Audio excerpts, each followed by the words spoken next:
whichever time zone you're in. We're going to take 7 minutes, give you a chance to nip to the bathroom, recharge your glass, and we'll be back in 7 minutes. Okay. But before we go, can we give a big hand so far for John? Well done. Thank you, John. Thank you. Thank you. See you back in 7 minutes. Bye for now. Yeah.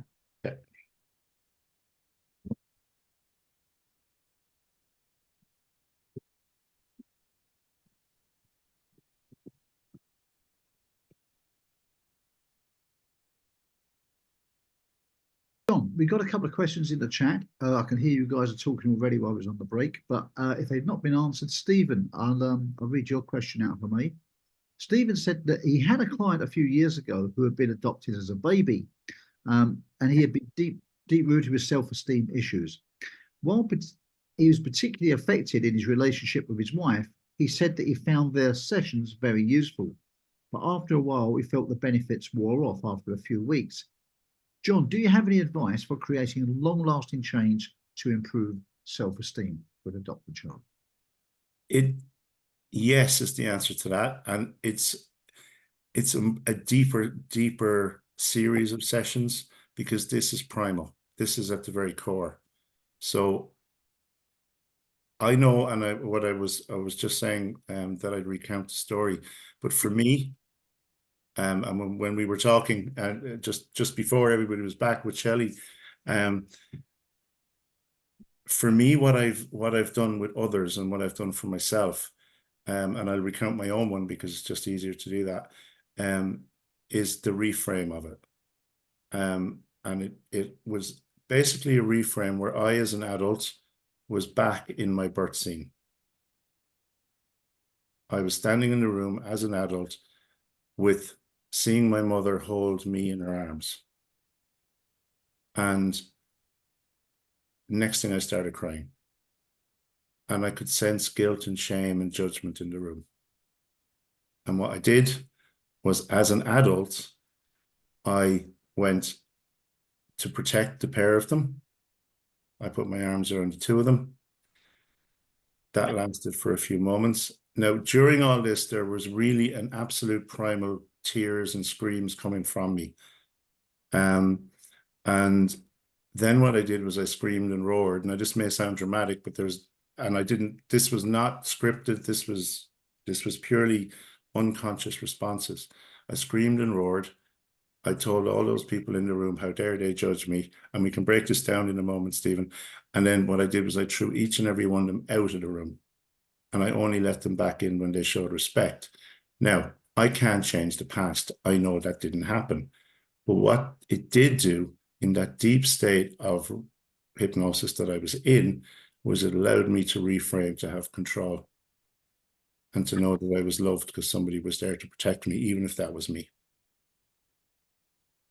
Does that help you, Stephen? Thanks, that's useful. Yeah. That's great. Thank you. Thanks for that. Thanks for John. And also, Guy has a question. Guy says, while I don't doubt it varies, what is the best age to admit to a child that they've been adopted? I don't know if there's an answer to that. I really don't know what the answer to that question is. I think it's going to be a bit like Adrian. Circumstances may affect the way that he grew up, and it didn't affect him in any shape or form. For a lot of children, it doesn't affect them. I'm not saying it's not there. If you take that example of the pressure cooker, you know, it's there, but the other circumstances in life are not enough to drive it over. I would have thought the younger the better, to be honest, because there's more acceptance. Yeah. That would be my belief on it. That's good. Right. Thank you very much for that. Thanks, John. And we've also got, I think Maureen's got her hand raised. Is that right, Maureen? Yes. Thank you. Yeah. Very powerful talk. Thank you, John. I mean, very sharing of your pain and all the rest of it. I mean, I'm a retired GP, and I had a number of patients who'd been adopted and talked to the family. And one couple had adopted 2 boys within very short time. They weren't related to one another. One of them was the absolute perfect child, went off and got a degree and a posh job. And the other one was in and out of jail. And they're always getting phone calls in the middle of the night to pick him up outside a pub because he'd been in a fight.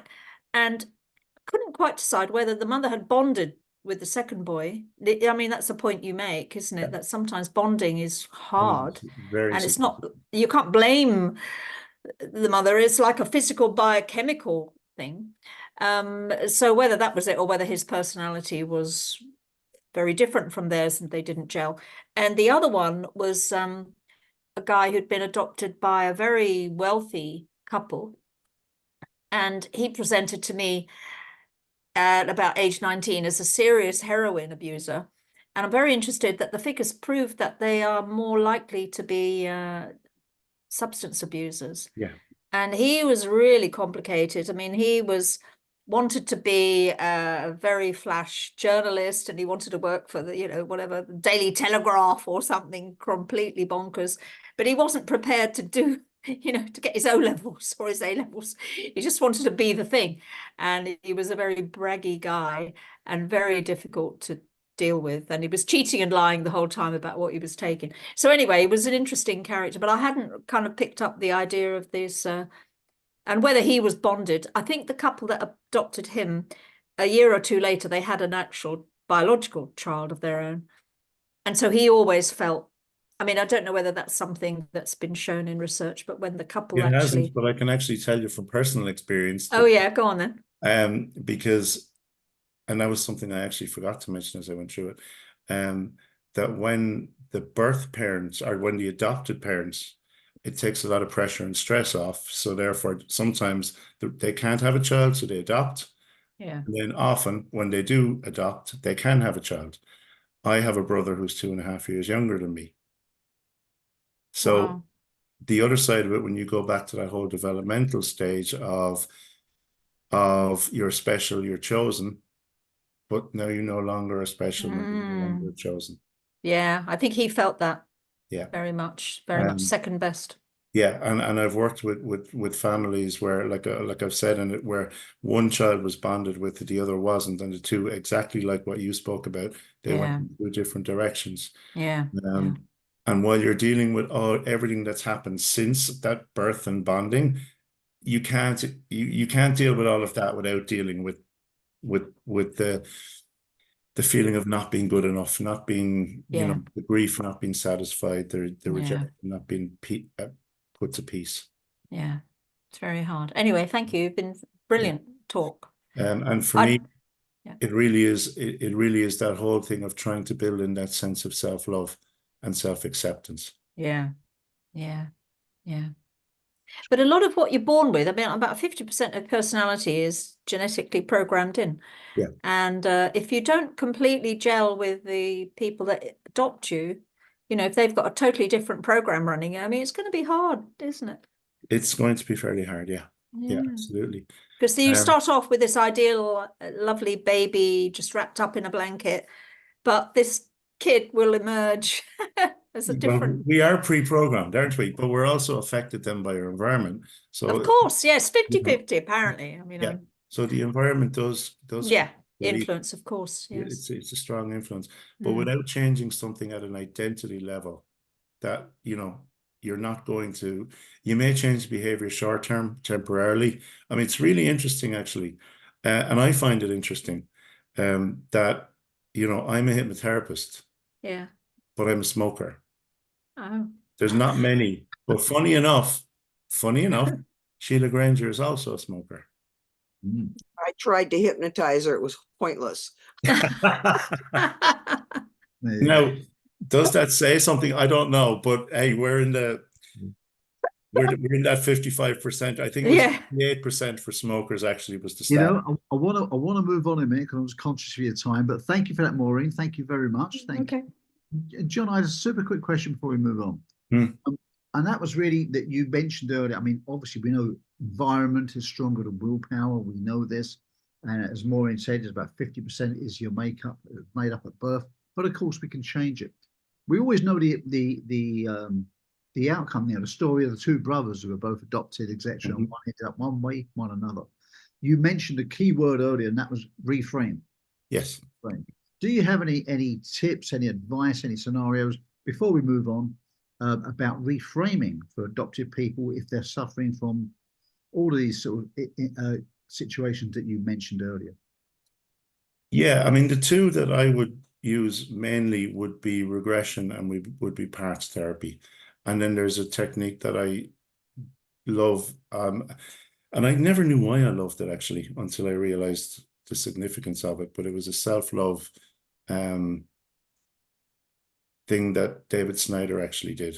And I kind of integrate that into most of the sessions with people who have adopted. And I'm very happy to go through that with people. If you want to actually close your eyes, I'll take you on that journey. But it is regression and parts, because regression will bring you back to a time where you understand, where you can actually reframe the level of understanding. Because yes, it's absolutely logical. You are chosen. You are special. Your birth mother couldn't mind you most of the time. So you were in a better place. That's the logical facts of it. But when you're less than 7, you're not, you don't live in logic. You live in emotion. And emotion says that DNA, that person that gave birth to me is the person I'm supposed to be with. It's primal.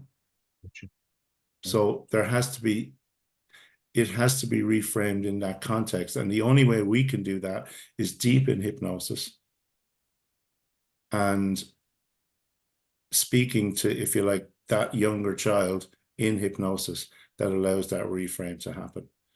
And a bit like Stephen's question, it may take more than once. Right.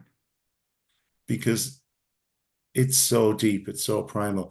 But on top of that, it's also mixed on top of all the other circumstances that have happened throughout the life, which is just life, because like me, my father died, my mother died, my grandmother died, that was a hell of a lot of rejection all in one go.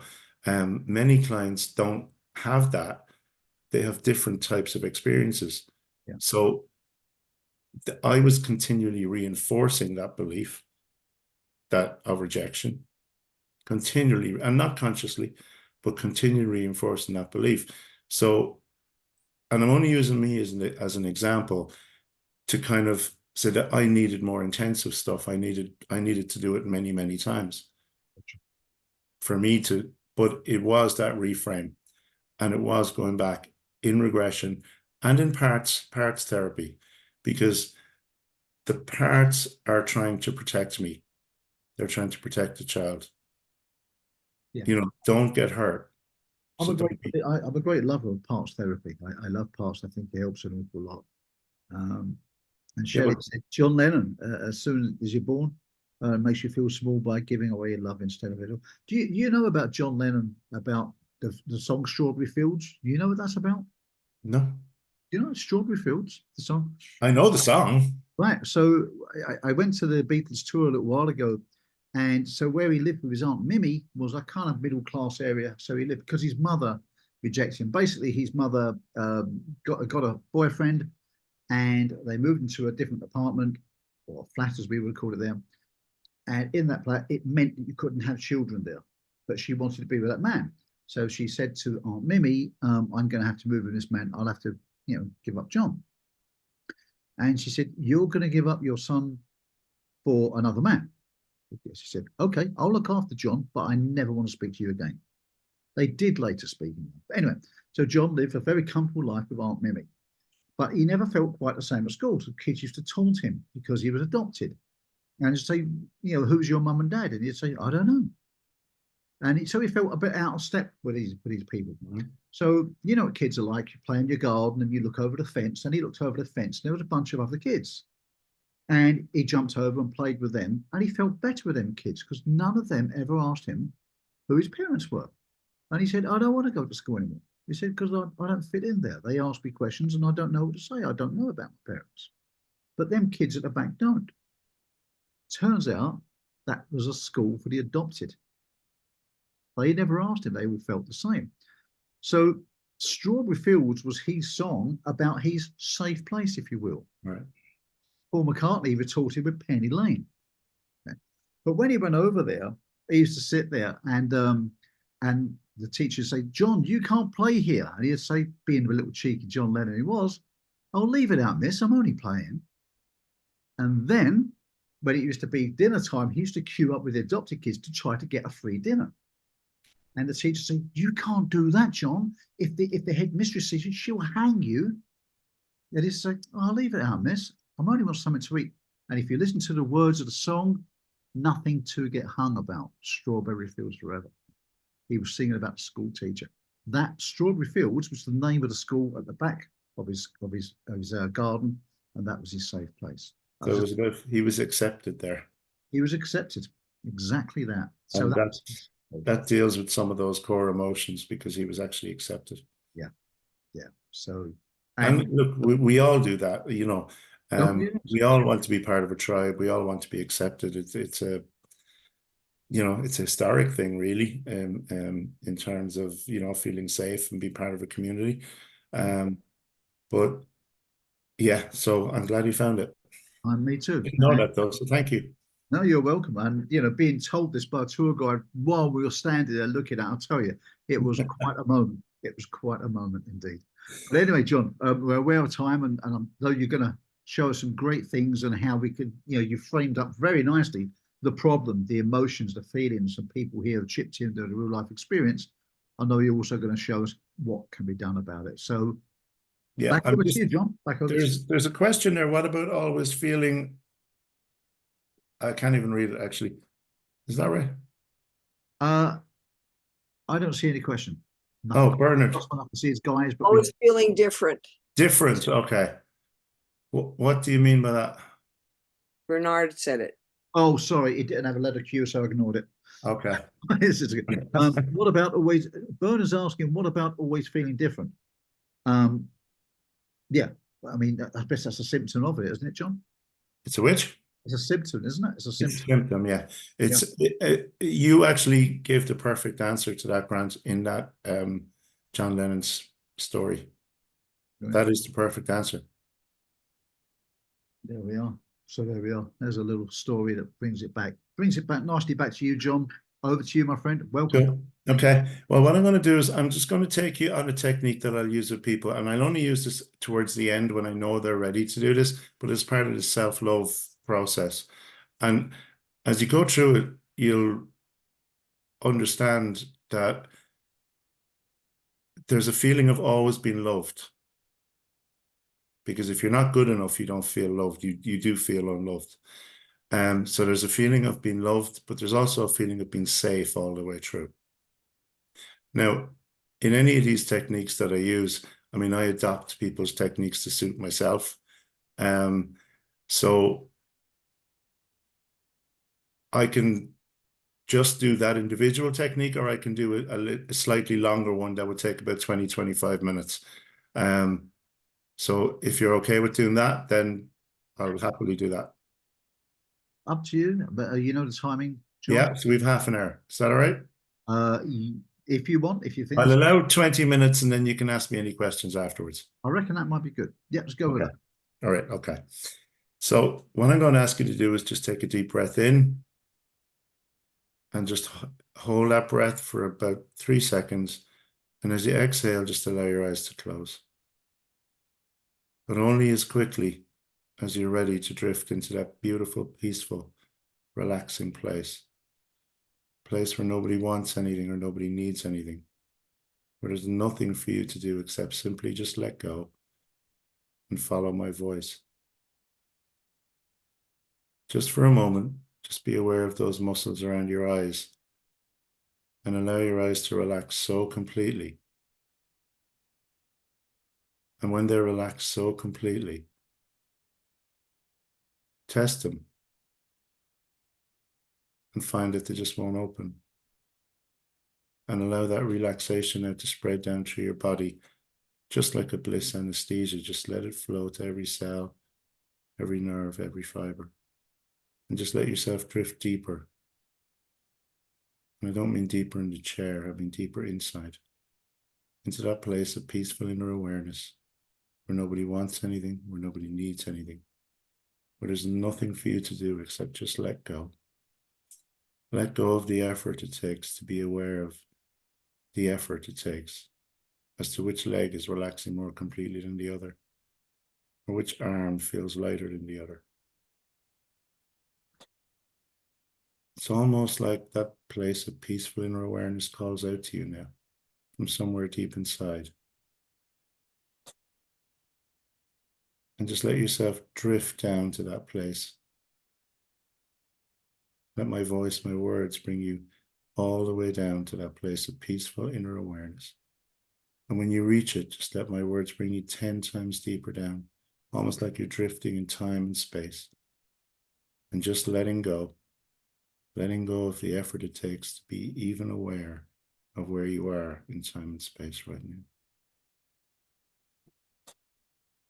And in a moment, I'm just going to ask you to be in a beautiful, peaceful, tranquil place. A beautiful place of powerful transformation. A place where you can just let go of all of the negative feelings, images, thoughts, emotions, and sensations that you've been holding on to. I'm just going to count from 10 to 1. And when I get to the number 1, you'll be in that place. It's a place you may know or a place you may create in your mind. Whichever it is perfectly safe for you. But at the same time as I'm counting from 10 to 1, I'm also going to count from 1 to 10. And as I count from 1 to 10, every fear and concern you have will just drift and float away. 10, just feeling yourself drifting deeper, deeper down now. 1, all your worries, fears, concerns, all gathered together. 9, the deeper you go, the better you feel. The better you feel, the deeper you go. 2, all of those worries, fears, concerns just completely gathered together. There's nothing left. They're all there. 8, just drifting deeper, deeper down. 3, all of those worries being placed in helium balloons. 7, even deeper now. 4, seeing those balloons being tied, filled, tied, ready to let go. 6, even deeper. 5, seeing those balloons being released, just like balloons in the summer, being released in the park on a summer's day, just being let go. See them start to drift and float away. All your worries, fears, concerns disappearing off into the horizon. 5, just being aware of that powerful, peaceful, tranquil place now. 4, starting to see the sounds, hear the sounds of it. 3, being aware of the images that you might see. 2, it's getting so much closer now. 1, you're just about to step in, but before you do on 10, just look behind yourself and see that those balloons just disappearing off into the horizon, forever gone. And when you're in that place, 0, now, be aware of your feet on the ground. Be aware of the fragrances that fill the air. Be aware of the sounds. And just feel every step that you make. And I'm going to ask you now just to find a place where you can either sit or lie. And when you do, I want you just to be aware of something in the field around you. A magnetic force of energy that's perfectly attuned to any negative feeling, image, thought, emotion, or sensation that you've been holding on to. Any negative feeling, image, thought, emotion, or sensation. And in a moment, I'll click my fingers. And while I click my fingers, that magnetic force of energy will start to pull, suck, and drag all of those negative feelings, images, thoughts, emotions, and sensations from you now. Any anger, any pain, any hurt, any shame, any blame, any guilt, any sadness, any regret, any frustration, any negative feeling, image, thought, emotion, or sensation whatsoever that you've been holding on to for the last few minutes, last few hours, last few days, last few weeks, last few months, all the way back to the very beginning. Any negative feeling, image, thought, emotion, or sensation whatsoever. And all you have to do is let it go, piece by piece, bit by bit, one by one. That magnetic force is going to double now in size, power, and intensity. Now, pulling out the even deeper stuff. And while it's doing that, I'm going to ask you just to imagine something even more special. There's a beautiful light above your head. That light is filled with every positive feeling, image, thought, emotion, or sensation you've ever experienced. The love, the joy, the happiness, the peace, calmness, the confidence, the health. And in a moment, it's going to fill you up like a cup from the tips of your toes to the top of your head. And while it's filling you up, it's going to push out from the inside any negative feeling, image, thought, emotion, or sensation you've been holding on to, the even deeper ones. And it's going to replace all that space where all that energy, that negative energy used to be. That beautiful light fills up your feet now, and your ankles, your calves, your knees, your hips, your stomach and your lower back, your chest and your upper back, shoulders, arms, and hands, and all the way up to the top of your head. It's just pushing out those negative feelings, images, thoughts, emotions, sensations, and it's replacing them with that feeling of love, of joy, of happiness, of peace, of health, calmness, of confidence. Let that magnetic force double even stronger now. And while all of that takes place, I'm just going to ask you to imagine that you drift off into a sleep. In that sleep, you dream. In that dream, the essence of you floats up from your body. It starts to float up above that peaceful, tranquil place. It starts to float up above the clouds towards the planet, the outer limits of the planet. Until you're up in space, you're looking down upon the earth. You're looking down at the blues of the ocean and the rivers, the greens of the forests and the fields, the whites of the clouds and the mountaintops, the browns of the earth and the deserts. You can see the sun and the moon. You can see the stars and all the other planets. You can notice the bright side of the moon and the dark side of the moon, the bright side of the earth and the dark side of the earth, the side facing the sun, the side facing the moon. You can see the lights that shine from countries and cities. And you can appreciate the beauty of the planet that we live on. Between you and that planet now, you notice that there's an archery target. And in the center of that target is a bullseye. You can see all the bands that surround, the colored bands that surround that archery target. In the center of that archery target is every piece of useless and unnecessary emotional pain that you've been holding on to. Any programmed emotional pain, any pain you've accepted as a child when you didn't understand, any pain that was placed upon you by others, by their acts, by their deeds.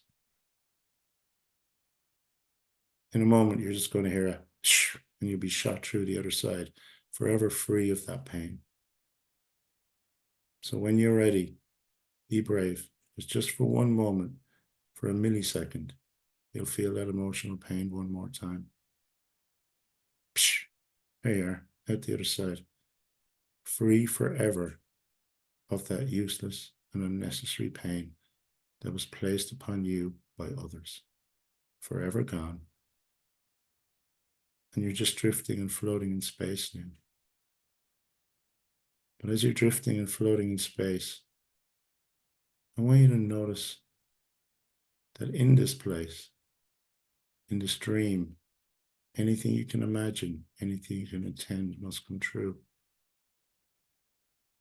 And there's a large building right in front of you. A large building that as you enter it, you walk into a foyer that's filled with this amazing light. This amazing light that just is filled with love and acceptance and joy and happiness. It's almost like every image of every loved one is sitting on the wall smiling at you. As you feel that, as you look at those images and breathe in that beautiful light, it just reminds you of the love that exists for you, of how loved you are. And as you let yourself absorb that love, deep, at the deepest level of your existence, neurologically, physiologically, psychologically, every breath just reinforces it deeper and deeper. And then when you're ready, you enter into this amazing room, this beautiful room. And in that room, you see this spark of energy. As you see a spark of energy, it's just like a little star that's sitting there in the center of the room. It's calling out to you. You instinctively know that that spark is about to take on a life and become you.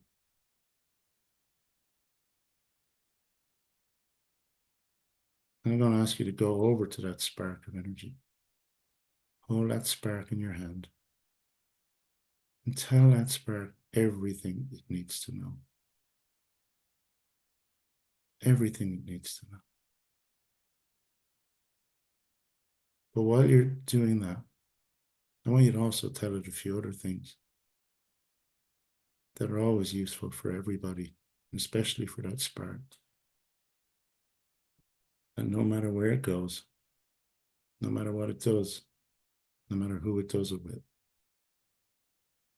that it's always loved, always supported, always accepted, and you're always with it, so it's never alone. And when that spark has absorbed all of those messages, I want you to take that spark of energy and place him or her in your heart. Let him or her feel that love. Feel the love you hold for that spark of energy.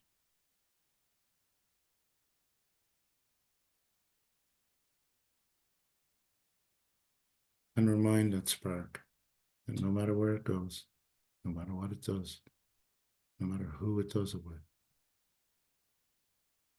that it's always loved, always supported, always accepted, and never alone. And when you're ready, you notice that right beneath your feet is a glowing orange line of energy. And you instinctively know that the right is the very beginning and the left is all the way up into the future. And when you're ready, drop down to that very start of that orange line, to before that spark of energy took on a body.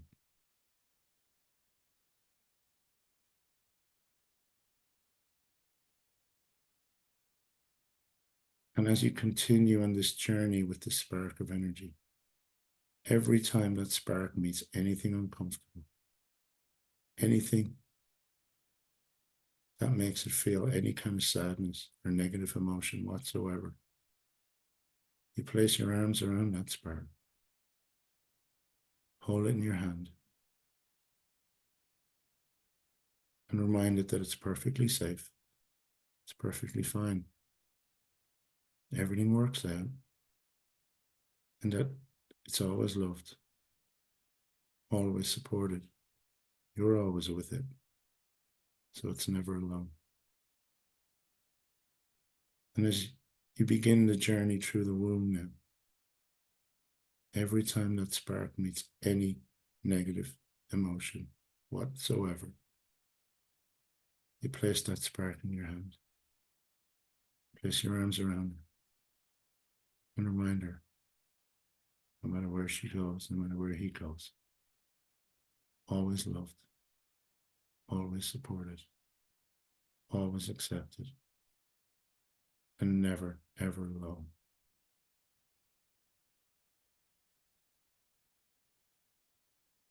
See that baby now being born, and just being there, welcoming that beautiful baby into this world, holding that baby in your arms, reminding him or her that no matter where they go, no matter what they do, no matter who they do it with, they're always loved, always supported, always accepted, and never alone.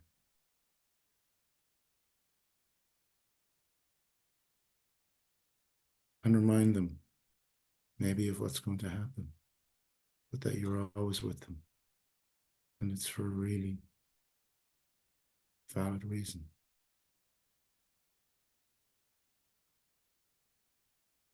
And as you go through their baby years, every time they're feeling any way uncomfortable, any negative feeling whatsoever, just place your arms around them.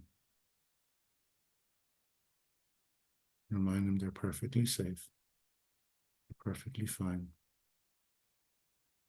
They're always loved, always supported, always accepted, never alone. All the way through their childhood years, through their teenage years, all the way through adulthood, all the way back to the present moment, seeing that beautiful glowing orange line of energy that just seems to get stronger and brighter off into the future. Beautiful sense of always been loved, always been supported, always been accepted.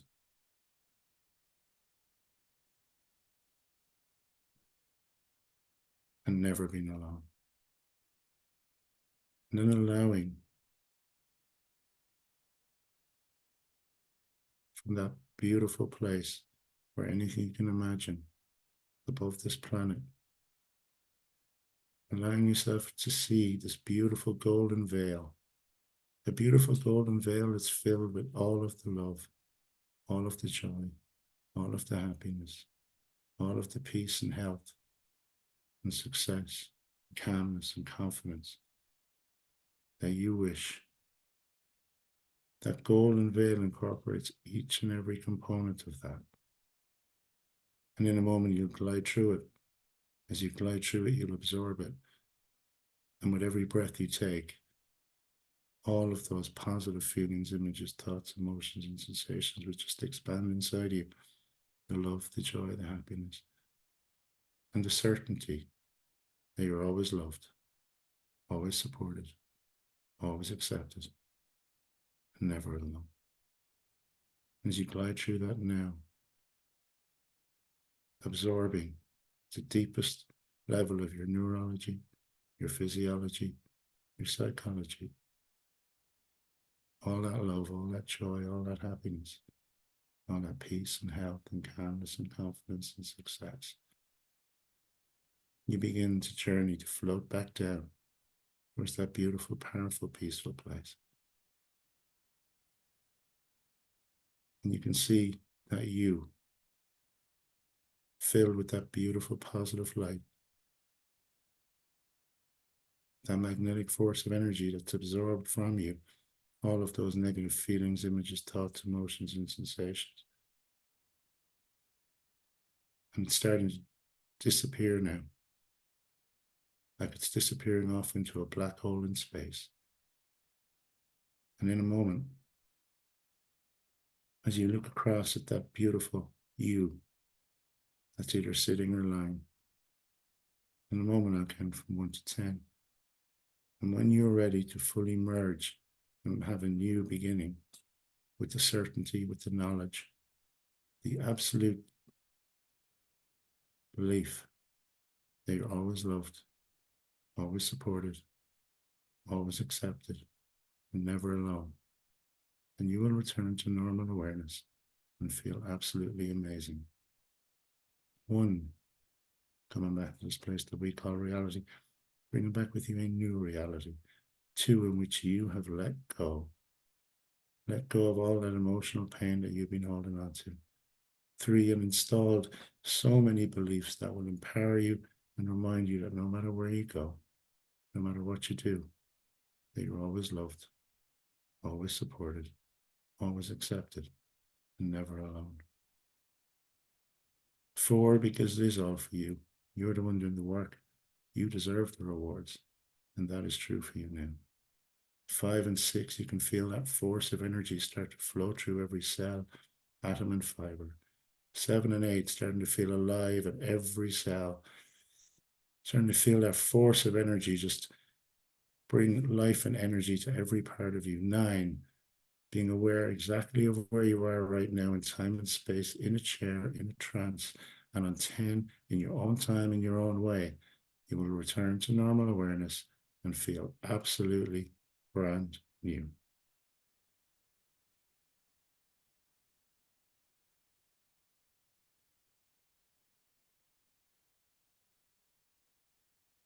And we have a few people yet to come back.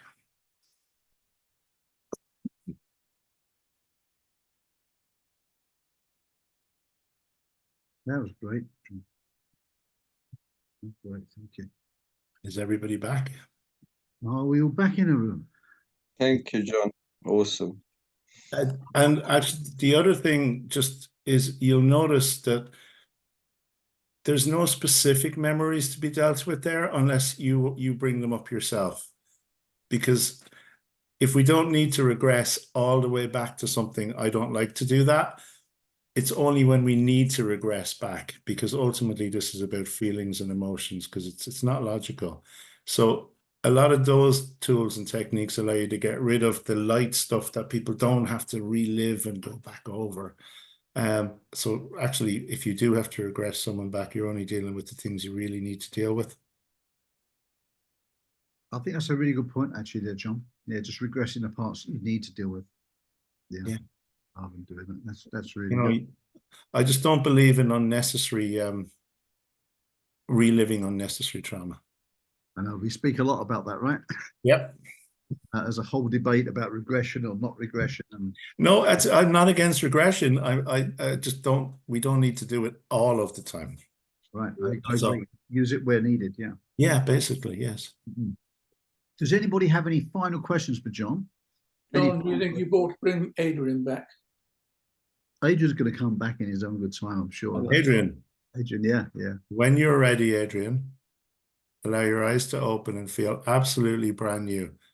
Otherwise, someone's going to have to ring you to get you to come back out of that. He will come back in his own time and space, though. He will indeed. But guys, was that useful? Was that useful today? Yeah.